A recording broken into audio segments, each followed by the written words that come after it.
හොඳයි. භාවනාවේ ගැඹුරු ආදියර ගැන කතා කරද්දී සමහර වෙලාවිට හිතට පොඩි බයක් දැනෙන එක සාමාන්‍ය දෙයක්.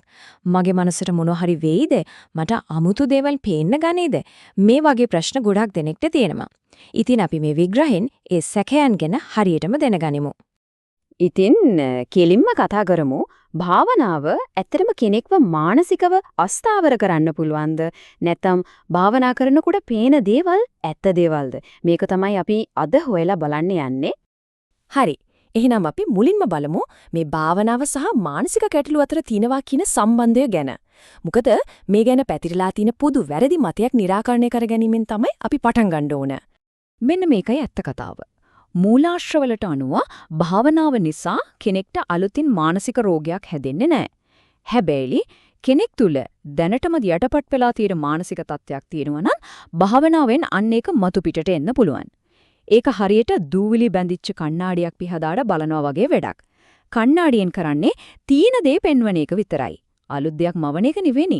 මේ කරුණ හරිම වැදගත්. මොකද මේකෙන් හේතුවයි ඵලයයි සම්පූර්ණයෙන්ම අනිත් පැත්ත හරවනවා. අපි සාමාන්‍යයෙන් හිතන්න පුළුවන් භාවනාව නිසා කෙනෙක්ට මානසික ගැටලුවක් ආවා කියලා. නමුත් ඇත්ත වෙන්න පුළුවන් ඔහුගේ යටිහිතේ තිබුණ යම් ව්‍යාකුල තත්ත්වයක් නිසාම ඔහු භාවනාවට යොමු වුණා කියන එක. හොඳයි. ඔන උමතුව පිළිබඳව කාරණේ පැහැදිලි. එහෙනම් අපි දැන් ඊළඟ පොදු ප්‍රශ්නට යමු වෙමු. ඒ තමයි භාවනා කරනකොට පෙනෙන දර්ශන. මේ ආලෝක, රූප වගේ දේවල් මොනවද? ඒවට අපි කොහොමද මුහුණ දෙන්න ඕන? මාස කිහිපයක් පුහුණුවීම් කරගෙන යද්දී සමහරුන්ට මේ වගේ අත්දැකීම් වලට මුහුණ දෙන්න වෙනවා. ජීවමානව ඉන්නව වගේ දැනෙන රාගික රූප, බියගෙන දෙන දේවල්, නොයෙකුත් සත්තු. එහෙමත් නැත්නම් දේව රූප පවා පෙනෙන්න පුළුවන්. මෙතනදී ලැබෙන වැදගත්ම උපදේශය තමයි මේ. පෙනෙන මේ දේවල් සැබෑ නෙවෙයි. ඒ නිසා ඒවට රැවටෙන්නවත්, ඒව ගැන බය වෙන්නවත් කිසිම හේතුවක් නැහැ. මේවා හුදෙක්ම මනසේ නිර්මාණය විතරයි. මේ දර්ශනවලට අවධානය දෙන එක හරියට ගින්නට පිදුරු දානව වගේ වැඩක්. අපි ඒව ගැන හිතන්න ගත්තොත් ඒව තවත් ප්‍රබලව තවත් නිතර පේන්න පටන් ගන්නවා. මේක භාවනාවේ සැබෑ අරමුණ. ඒ කියන්නේ තමන්ගේ සිතේ ස්වභාවය අවබෝධ කරගැනීමේ මාවතෙන් අපිව ඉවටට ඇදලා දාන ලොකු බාධකයක්. මේ භාවනාමය අත්දැකීම් වල ස්වභාවය තේරුම් ගන්න උදව් වෙන සරල හැබැයි හරිම බලවත් උපමාවක් ගැන අපි දැන් බලමු. මේ අත්දැකීම හඳුන්වන්න පුළුවන් හොඳම විදිහ තමයි අවදි සිහිනයක් කියන එක.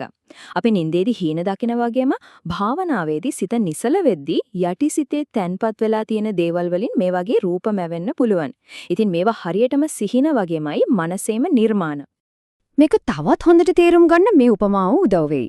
හිතන්න භාවනා කරන කෙනා හරියට දුර ගමනක් යන සංචාරකයෙක් වගේ කියලා. ගමනාන්තයට යන අතරමඟ පාර දෙපැත්තේ විවිධ විනෝදජනක සංදර්ශන තියෙන්න පුළුවන්. ඒත් සංචාරකයාගේ අරමුණ ඒ සංදර්ශන බලන එක නෙවෙයිනේ ගමනාන්තයට යන එක. අන්න ඒ වගේ භාවනාවේදී පෙනෙන දර්ශන කියන්නේ අතරමඟ තියෙන සංදර්ශන වගේ. ඒව දිහා බල හිටියොත් ගමන පාරක්කු වෙනවා. කරන්න ඕනේ දේ තමයි ඒ සංදර්ශන නොසලකා හැරලා තමන්ගේ ගමන දිගටම යන එක.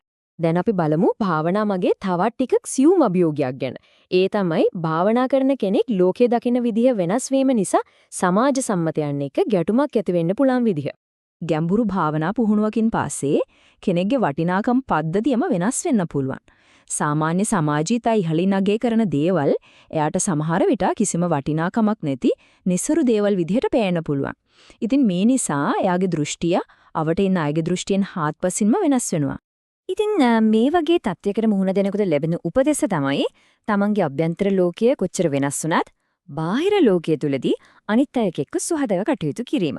ඒ කියන්නේ තමන්ගේ ඇතුළත අදහස් වෙනස් වුණත් සමාජයේ හැසිරෙන විදිහටම ඒ සම්මතයන්ට දරු කරමින් හැසිරෙන්න ඕන. එහෙම නැති වුළොත් අනිත් අය යව වරදවා වටහා ගන්න ලොකු ඉඩක් තියෙනවා. හරි. අපි දැන් මේ විග්‍රහය අවසන් කරන්න යන්නේ. අපි මේ දක්වා කතා කරපු වැදගත්ම කරුණු ටික ඉක්මනට නැවත මතක් කරගනිමු. එහෙනම් ප්‍රධාන පණිවිඩ තමයි මේ භාවනාවේදී දකින දර්ශන කියන්නේ ඉලක්ක නෙවෙයි ගමනට බාධා කරන දේවල්. ඒවා හරියට ඇහැරිලා ඉන්න ගමන් දකින හීන වගේ. ඒ නිසා පුහුණුව තුලම ස්ථාවර වෙන්න, ඒ වගේම Taman ලබන ගැඹුරු අවබෝධය සමාජයට ගරු කරමින් ජීවිතයට එකතු කරගන්න. අවසාන වශයෙන් මතක තියාගන්න සැබෑ මාවත තමයි භාවනා පුහුණුව. අතරමඟ පෙනෙන දර්ශන කියන්නේ ඒ මාවතේදී හමුවන දර්ශනීය තැන් විතරයි.